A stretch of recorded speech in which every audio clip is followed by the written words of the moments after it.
안녕하십니까. 코로나19 통합 뉴스룸 문을 열었습니다. 잠시 후 중앙재난안전대책본부의 정례 브리핑이 시작되면 바로 그 현장을 연결해서 전해드리겠고, 먼저 이충원 의학 전문기자와 함께 관련 내용을 전해드리겠습니다. 이충원 기자 어서 오십시오. 네. 먼저 확진자 현황 어떻게 되고 있는지 전해주십시오. 네, 어제는 두 자릿수였는데 국내 발생이 118명으로 세 자릿수를 기록했습니다. 네. 서울에서 54명, 경기도가 23명, 인천에서 2명, 이렇게 수도권에서 많이 나왔고요. 수도권에서 79명으로 67%를 차지했습니다. 해외 유입은 25명이고 현재 2,000명 가까이가 아직도 격리 치료를 받고 있는 상황입니다. 네. 위중증은 많이 줄어서 58명, 사망자는 한 분 늘어서 누적 478명으로 1.74%의 치명률을 보이고 있습니다. 네, 두 자릿수에서 좀 많이 내려갔으면 좋겠는데 조금 아쉽고요.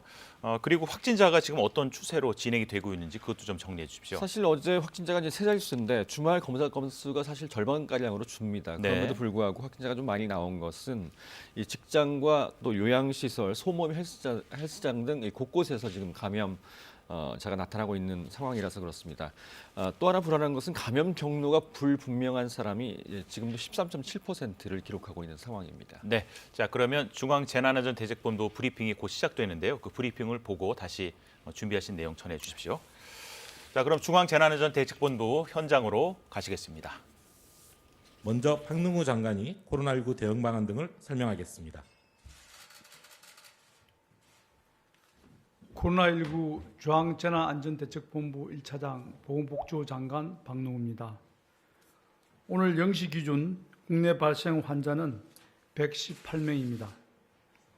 수도권의 환자는 79명이고 비수도권은 39명입니다. 어제 한 분이 돌아가셨습니다. 고인의 명복을 빌고 유가족께는 심심한 위로의 말씀을 전합니다. 코로나19의 장기화가 불가피한 가운데 지속 가능한 코로나19 대응을 위해 사회적 거리두기 체계를 개편하여 어제부터 적용하고 있습니다. 이번 개편은 그동안 축적된 경험과 지식을 반영하고 그간 확충된 방역과 의료 역량까지 고려하여 관리 가능한 수준에서 감염 확산을 통제하는 데 방점을 두었습니다. 이러한 점을 반영하여 매주 설명드리는 위험도 평가도 달라지게 됩니다. 새롭게 정비한 위험도 평가의 방향에 대해 설명드리겠습니다. 먼저 감염 확산이 빠르게 이루어지는 점을 고려하여 평가 기간을 기존의 최근 2주간에서 1주간으로 짧게 잡고 최근 4주 동안의 경향을 비교하며 발표합니다. 또한 해외 유입 환자는 검역 또는 격리 중에 발견되어 국내 유행의 위험성은 없으므로 위험도 평가는 국내 발생 환자를 중심으로 이루어집니다. 이와 함께 하루 평균 발생하는 국내 환자 수뿐 아니라 이들에 대한 안정적인 치료를 제공할 수 있는지도 함께 고려하게 됩니다. 따라서 60대 이상의 고위험군 환자 발생 수와 함께 즉시 가용한 중환자 병상 여력이 어느 정도 되는지도 함께 말씀드리고자 합니다.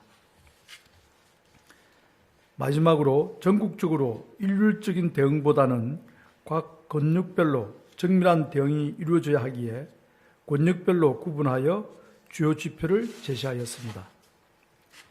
이제 지난 한 주의 위험도 평가에 대해 말씀드리겠습니다. 거리두기 1단계 하에서 사회경제적 활동이 계속 확대되며 환자 수가 높아진 상태를 유지하고 있습니다. 지난 한 주간의 국내 발생 환자 수는 하루 평균 88.7명으로 그 직전 주의 86.9명에 비해 소폭 증가하였습니다.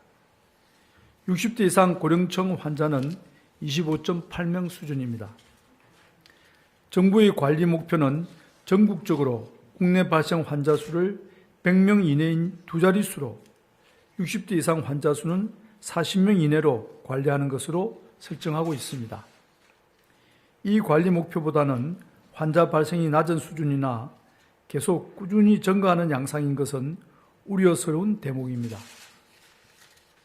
지역적으로는 수도권이 대부분을 차지하고 있어 하루 평균 65.4명이 발생하고 있으며 충청권은 14.1명, 그 외 권역은 모두 5명 이내로 적은 수준이며 모든 지역이 1단계 수준을 충족하는 상황입니다.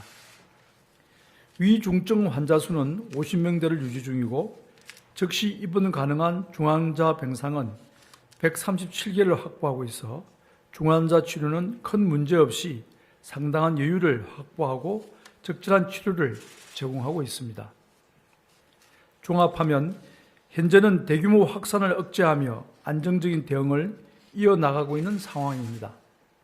하지만 감염 재생산 지수가 1 내외의 등락을 반복하며 코로나19의 확산 속도가 방역당국의 추적과 억제 속도에 비해 조금씩 앞서는 상황입니다. 또한 요양병원 등 취약시설을 넘어서 각종 모임이나 약속, 직장과 다중이용시설 등 일상생활 전반에서 집단 감염이 증가하고 있는 점도 불안한 요인입니다. 현재의 유행 확산세가 계속 이어진다면 수도권의 경우 거리두기 1.5단계로의 객상 기준을 충족할 위험성이 커지고 있어 정부는 긴장감을 가지고 방역 관리를 강화하고 있습니다. 거리두기 1단계 수준에서 안정적으로 유행을 억제하는 것이 코로나19의 장기 대응을 위한 최선의 전략입니다. 유행 확산을 막기 위해 국민 여러분께 당부드립니다. 일상생활 공간에서의 감염 확산을 막기 위해서는 무엇보다 기본적인 방역수칙의 준수가 중요합니다. 최근의 감염 확산 사례를 보면 마스크를 착용하지 않거나 마스크를 착용하기 어려운 환경에서 밀폐된 공간에 많은 사람이 장시간 밀집하는 경우가 특히 위험한 것으로 나타납니다. 집 밖으로 외출하실 때는 실내에서는 마스크가 필수라는 점을 잊지 마시기 바랍니다. 식당이나 카페에서도 음식물을 드실 때가 아니라면 사우나에서도 목욕을 하고 나오신 뒤에는 꼭 마스크를 착용하고 계실 것을 당부드립니다. 새로운 거리두기 1단계에서는 마스크 착용, 출입 명부 작성, 소독과 환기 등 기본적인 방역수칙 준수 의무가 대부분의 다중이용시설에 확대되어 적용됩니다. 이에 더해 오는 11월 13일부터는 감염병 예방법 개정에 따라 마스크 미착용 등 방역수칙을 준수하지 않는 경우 10만 원의 과태료가 부과됩니다. 마스크 착용은 가장 쉽고 확실한 코로나19의 예방수단인 만큼 함께 실천해 주실 것을 당부드립니다. 어제 국무총리님과 함께 젊은 층이 즐겨 찾는 홍대 거리에서 마스크 착용을 현장 홍보하였습니다. 앞으로 젊은 층을 비롯하여 우리 모두에게 마스크가 생활 방역 필수템으로 자리하기를 바랍니다. 정부도 혹여 마스크를 분실하거나 훼손되는 경우를 대비하여 공공시설에 예비 마스크를 구비하는 등 마스크 착용을 지원하기 위한 대책을 수립하겠습니다. 국민 여러분의 생활 방역 노력에 발맞춰 정부 또한 방역 관리 강화를 위해 계속 노력하고 있습니다. 먼저 감염 취약시설에 대한 보호를 강화하고 선제적인 방역 조치를 실행하고 있습니다. 요양병원과 시설, 정신병원 등 감염 취약시설에 대해 전국적으로 방역 실태를 종합 점검하였습니다. 요양병원 1,500여 개, 요양시설 3,800여 개, 노인 공동생활 가정 1,900여 개, 정신병원 400여 개 등이 그 대상입니다. 요양병원은 감염관리 지침과 점검표를 모르고 적용하지 못한 경우가 일부 있었고, 요양시설은 비접촉 면회 공간이나 대체 인력을 확보하지 않은 경우도 확인되었습니다. 정부는 이번 점검 결과를 면밀히 분석하여 개선 방안을 마련하고 지자체 등과 함께 지속적으로 점검, 관리해 나갈 계획입니다. 수도권과 일부 지자체에서는 취약시설의 종사자와 이용자 전원에 대해 선제적인 진단검사를 시행하고 있습니다. 현재까지 7개소 38명의 환자를 조기에 발견할 수 있었고 비수도권 지역까지 전수검사를 확대 실시할 예정으로 11월 중으로 일체 검사를 완료할 계획입니다. 또한 금년 말까지 한시적으로 수도권은 2주마다, 비수도권은 4주마다 치약시설의 종사자와 이용자에 대하여 정기적인 진단검사를 실시하는 방안을 계획하고 있습니다. 적절한 환자 치료와 사망률 감소를 위해 의료 대응 역량을 확충하는 노력도 계속하고 있습니다. 의료기관의 자율신고 중환자실 대신 중수본에서 코로나19 환자 전용으로 직접 관리하는 중환자 전담 치료 병상을 확충하고 있으며 특히 국가 지정 입원 치료 병상 가운데 중환자 치료가 가능한 병상도 지정을 확대할 계획입니다. 금년 말까지 200병상 이상, 내년 상반기까지 500병상 이상의 전담 중환자실 확보를 목표로 하고 있습니다. 또한 국립중앙의료원, 중환자의학회, 중앙임상위원회 등이 참여하는 중환자실 재원 적정성 평가위원회를 운영하여 중환자 치료가 꼭 필요한 환자가 중환자실에 들어가도록 관리 체계도 개선할 계획입니다. 이를 통해 한정적인 중환자실 자원을 보다 효율적으로 활용할 수 있으리라 기대합니다. 효율적인 환자 배정을 위해 권역별로 생활치료센터를 상시 운영하는 한편 대규모 환자 발생에 대비하여 예비 지정을 통해 즉시 가동이 가능한 센터도 확보하겠습니다. 다음으로 중국의 해외 입국자 검역 강화 조치 시행에 따른 대응 계획에 대해 설명드리겠습니다. 중국은 최근 자국 내 해외 유입 확진자 증가로 중국으로 들어오는 모든 해외 입국자에 대해 검역 조치를 강화한다고 통보하였습니다. 이에 따라 11월 11일 0시부터 한국에서 출발하는 중국행 항공편 탑승객은 탑승 PCR 검사를 2회 실시하여야 합니다. 정기편 탑승객은 탑승일 기준 48시간 내에 2회 검사, 부정기편 탑승객은 탑승일 기준 72시간 이내 1차 검사 후 36시간 내 2차 검사를 실시해야 합니다.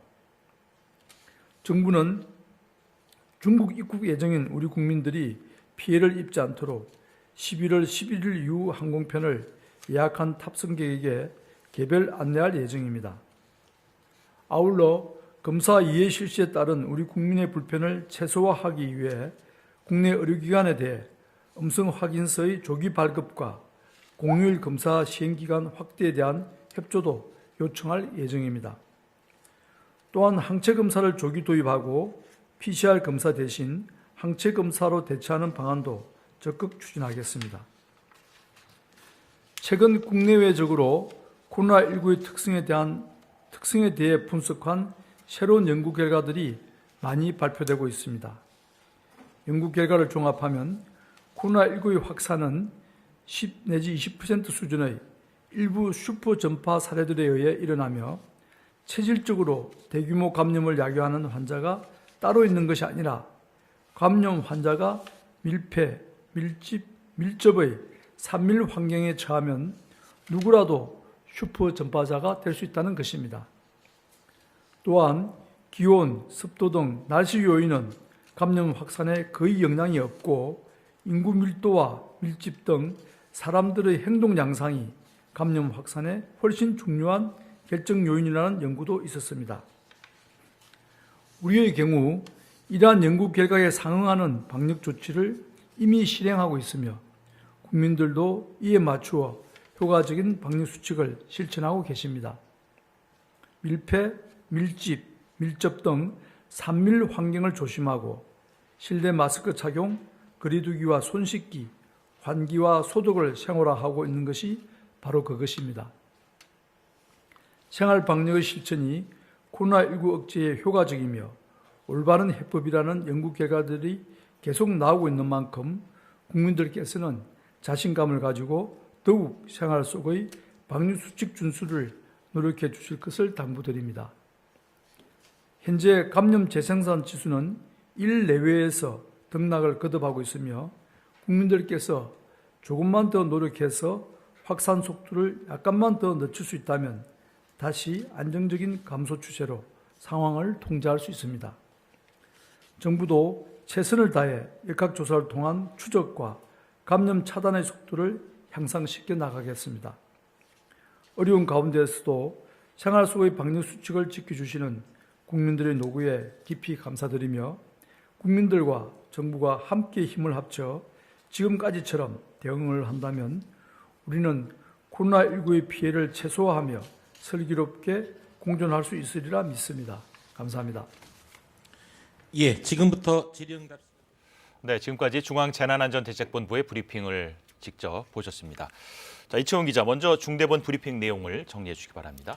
네, 지난 일주일 단위로 평가를 해서 네. 사회적 거리두기 단계를 조정하기로 했죠. 전에는 2주씩 평가를 했었는데요. 지난 일주일간 국내 평균 일일 확진자 수는 88.7명으로 크게 변하지 않았습니다. 전주에 비해서. 예.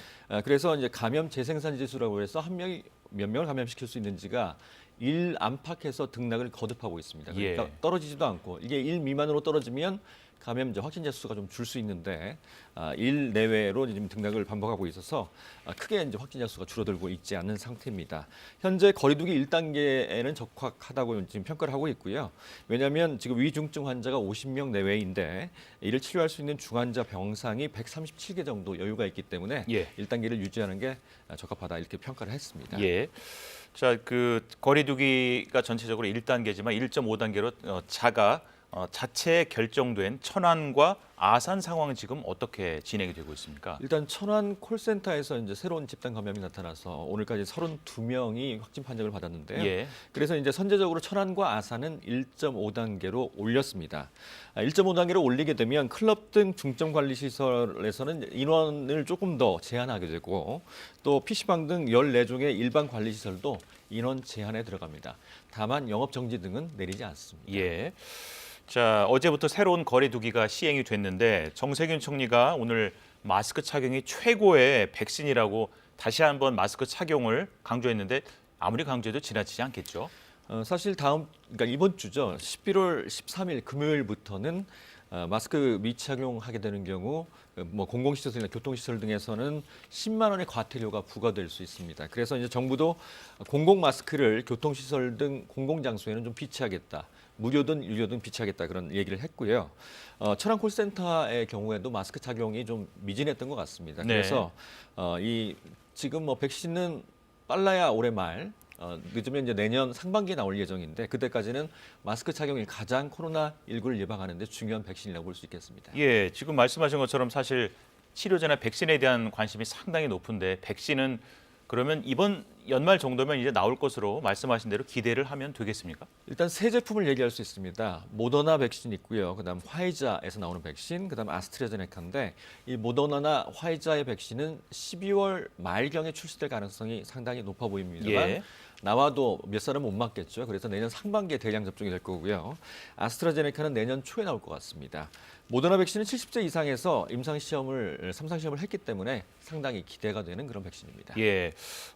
그리고 역시 궁금한 것은 지금 코로나19와의 이제 공존에 대한 얘기가 나오고 있긴 하지만 백신도 출시되고 그렇다면 코로나19의 걱정을 덜 수 있는 시기는 언제쯤이라고 조심스럽게 예측할 수 있을까요? 일단 백신이 상당히 굉장히 중요할 텐데 네. 백신을 대량 접종할 수 있는 거는 내년 하반기에나 가능하겠죠. 우리나라 네. 같은 경우도 백신을 이제 들여오겠지만 또 생산도 하겠지만 내년 상반기가 돼야 대량 접종이 시작이 되고 많은 네. 인구가 이제 60% 이상이 맞아야 되니까 그렇게 접종이 끝나려면 내년 하반기는 돼야 코로나19가 끝나지 않을까. 그러니까 종식을 예상할 수 있을 것 같습니다.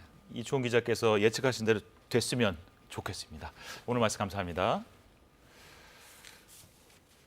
미국 대선에서 승리한 조 바이든 대통령 당선인이 한국 시각으로 오늘 오전 승리 연설을 했습니다. 당선 연설의 첫 말은 통합과 단합을 추구하는 대통령이었습니다. 신지혜 기자의 보도입니다. 제46대 미국 대통령으로 선출된 조 바이든 당선인이 자택이 있는 델라웨어주 윌밍턴에서 승리 연설을 했습니다. 상원 의원으로 정치에 입문한 지 48년. 세 차례 대권 도전 끝에 미국 역사상 최대 7,500여만 명이 지지한 대통령 자격이었습니다. 바이든 당선인은 연설 첫머리부터 통합을 강조했습니다. I pledge to be a president who seeks not to divide but unify, who doesn't see red states and blue states, only sees the United States. 트럼프 대통령 지지자의 실망을 이해한다고 다독이며 앞으로 나아가기 위해 상대방을 적으로 대하지 말자고 호소했습니다. 최우선 과제로는 코로나19 극복을 꼽았습니다. 당장 과학자와 전문가들을 인수위 고문에 임명하는 등 코로나에 강력히 대처하겠다고 밝혔습니다. I will spare no effort, none, or any commitment to turn around this pandemic. 바이든 당선인은 개표 닷새째인 오늘 새벽 격전지였던 펜실베니아에서 승리를 확정지으며 4년 만에 정권 교체에 성공했습니다. 러닝메이트인 카밀라 해리스 부통령 당선인은 첫 여성이자 아프리카, 남아시아계 미국 부통령 탄생이라는 기록을 남겼습니다. While I may be the first woman in this office, I will not be the last. 해리스 당선인은 승리 확정 직후 바이든 대통령 당선인과 통화하는 영상을 공개하는 등 정권 인수위 구성부터 부통령으로서 적극적 역할을 해나가겠다는 뜻을 분명히 했습니다. KBS 뉴스 신재입니다. 트럼프 대통령은 골프를 치던 도중에 자신이 패했다는 언론 보도를 접한 것으로 전해졌습니다.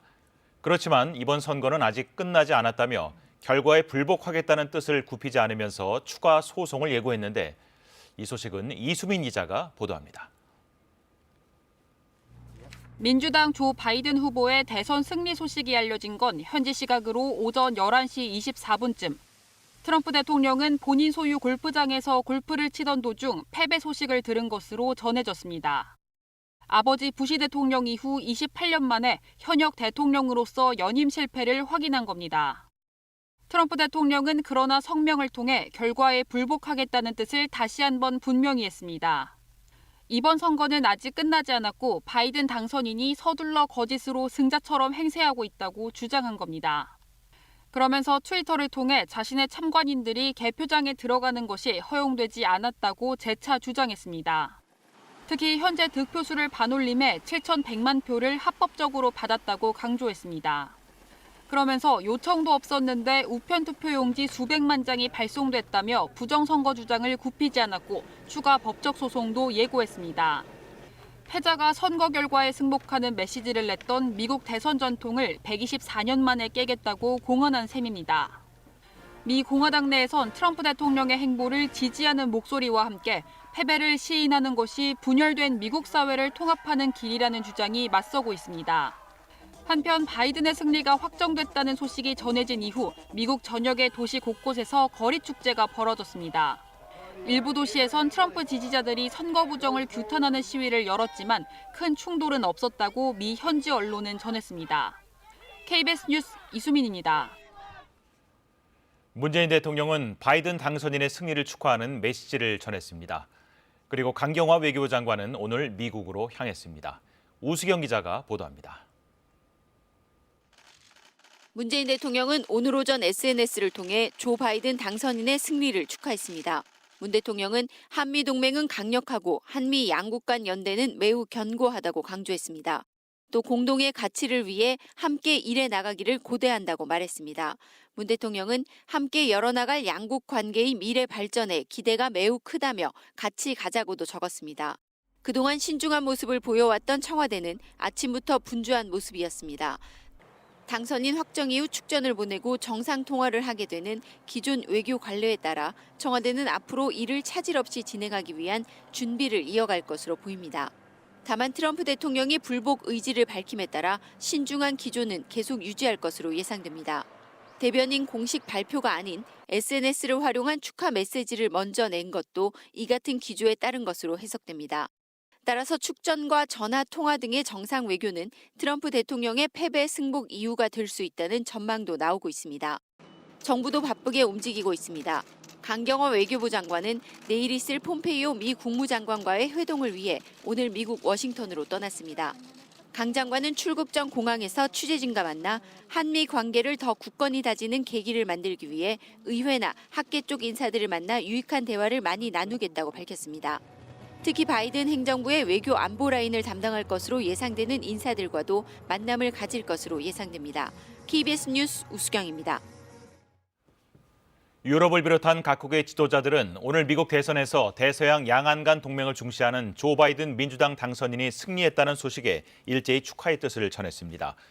유럽연합 행정부 수반격인 우르줄라 폰데어 라이엔 집행위원장은 성명을 통해 바이든 당선인의 승리를 축하하고 되도록 이른 시일 내에 만나기를 고대한다고 밝혔습니다.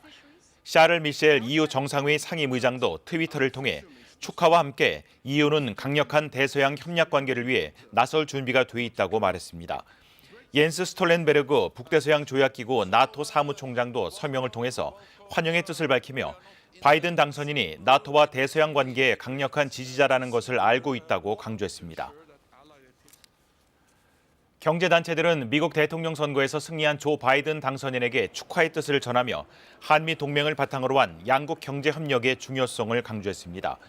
전국경제연합회는 오늘 논평을 통해 새로운 행정부가 견고한 한미 동맹을 바탕으로 코로나19 위기를 함께 극복하고 안보와 경제 분야에서 더욱 힘을 합치기를 기대한다며 지난 30년간 한미 간 최고위급 민간 경제협력 채널을 운영하는 등 최선을 다하겠다고 말했습니다. 한국경영자총협회도 코로나19로 전 세계가 경제 위기에 처한 가운데 당선인은 글로벌 경제 위기 극복과 경제 질서의 확립을 위해 국제적 리더십을 발휘해야 한다고 밝혔습니다. 오늘 오후 3시 26분에 경북 상주시에서 규모 2.9의 지진이 발생했습니다.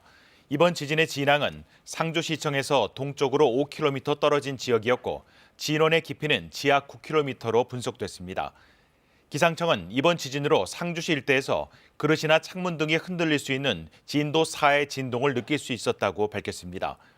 또한 일부 충청과 강원, 전북, 경남 지역에서도 조용한 상태에 있는 일부 사람들이 흔들림을 느낄 수 있는 진도 2의 진동이 관측됐습니다.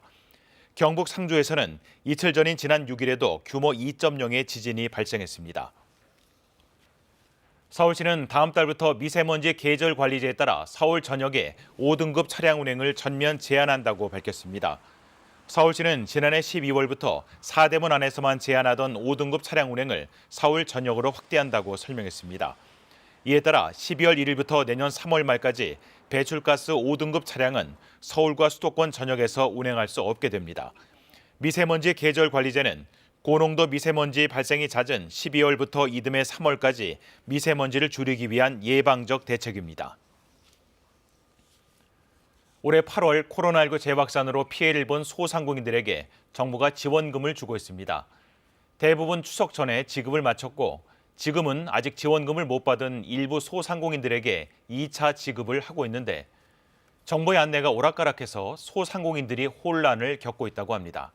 왜 이런 일이 생기는지 오현태 기자가 취재했습니다. 오영묵 씨가 운영하는 이 태권도장은 올해 8월 내려진 집합 금지 명령으로 2주 동안 문을 닫았습니다. 이런 곳은 소상공인 세희망 자금 200만 원 지원 대상인데 오 씨는 추석 전 100만 원만 받았습니다. 국세청 분류로는 태권도장이 집합 금지 대상인 실내 체육시설인지 확인이 안 되기 때문입니다. 구청과 정부 콜센터는 10월 말까지 기다리면 돈을 줄 거라고 안내했습니다. 10월 중순에 또 세희망자금 담당 콜센터로 전화를 했더니 마찬가지 기다리면 10월 30일까지 해서 순차적으로 입금이 될 거라고. 하지만 10월이 지나도 돈이 들어오지 않아 다시 정부 콜센터에 물어보자 말이 달라졌습니다. 나머지 돈을 받으려면 추가 신청을 해야 하고 이 기간을 놓치면 이의 신청을 해야 한다는 겁니다. 같은 콜센터 직원들이 서로 다르게 안내해준 셈입니다. 추가 신청도 온라인으로는 안 돼 접수처에 직접 가서 신청해야 했습니다. 좀 당황스러웠죠. 콜센터에 전화했을 때도 담당 책임자를 통화를 좀 할 수 있느냐 했더니 연락처가 없다라고.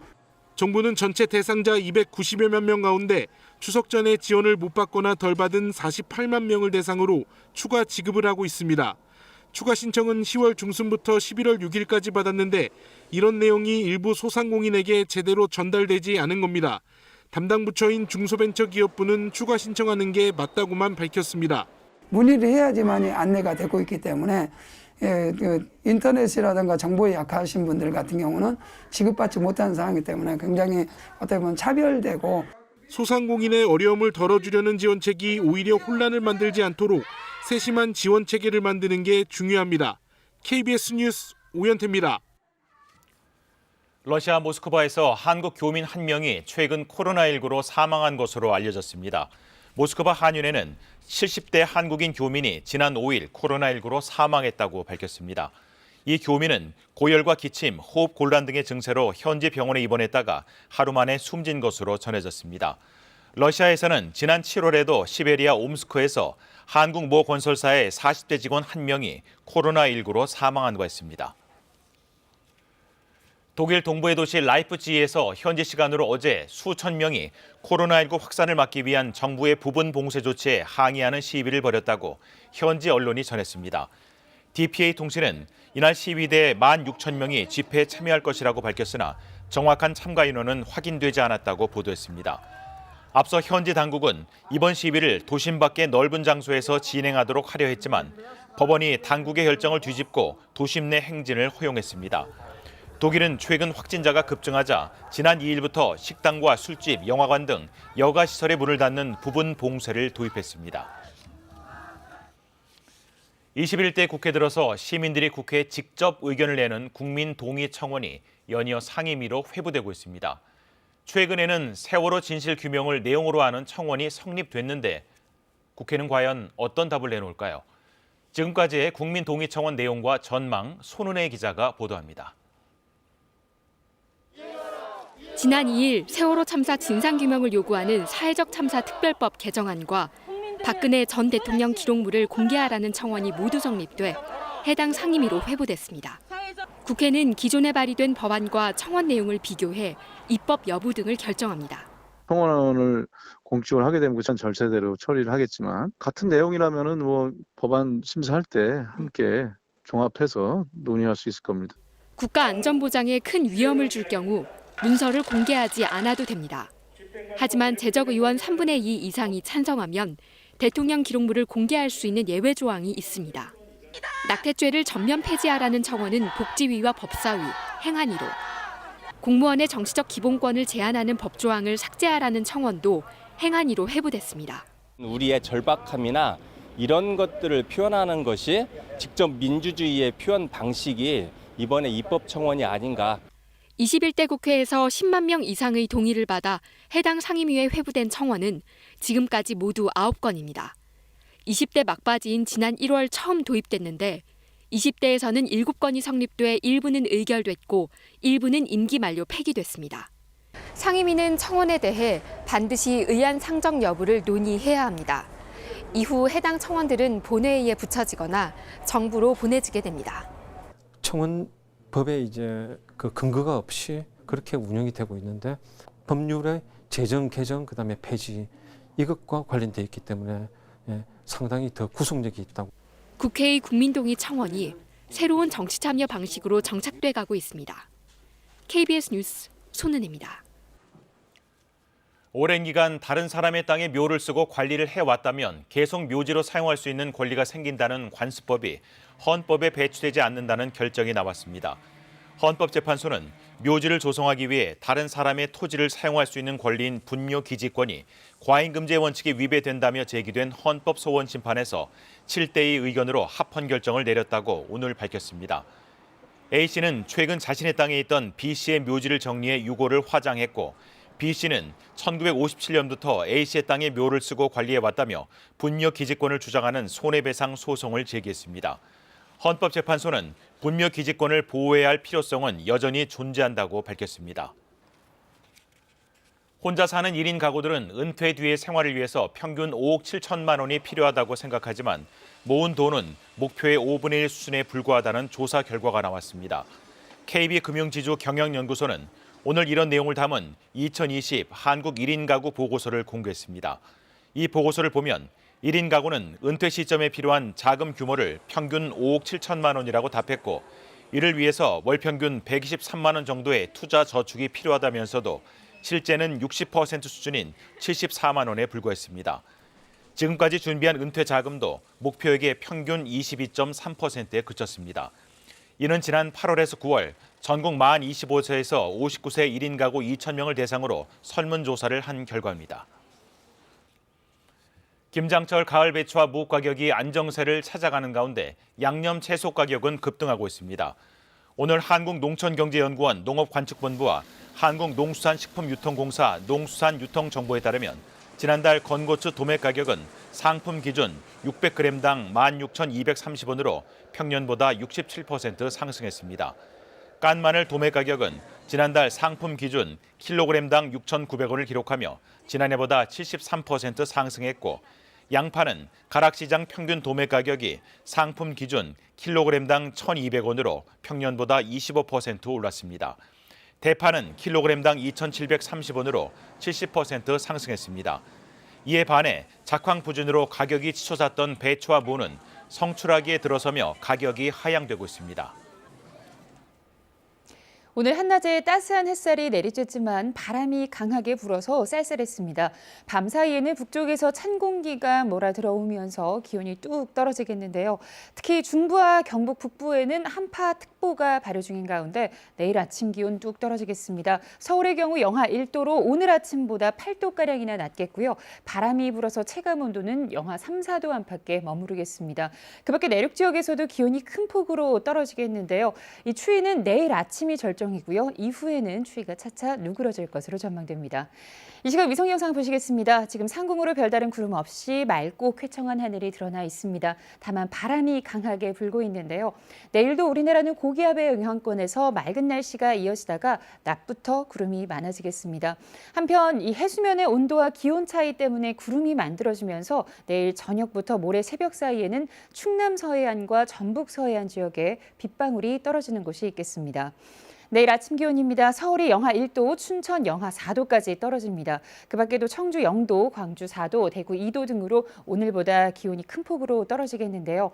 이렇게 뚝 떨어진 기온 때문에 대부분 지역에서는 서리가 내리는 곳이 있겠고요. 내륙 지역을 중심으로 물이 오는 곳도 있겠습니다.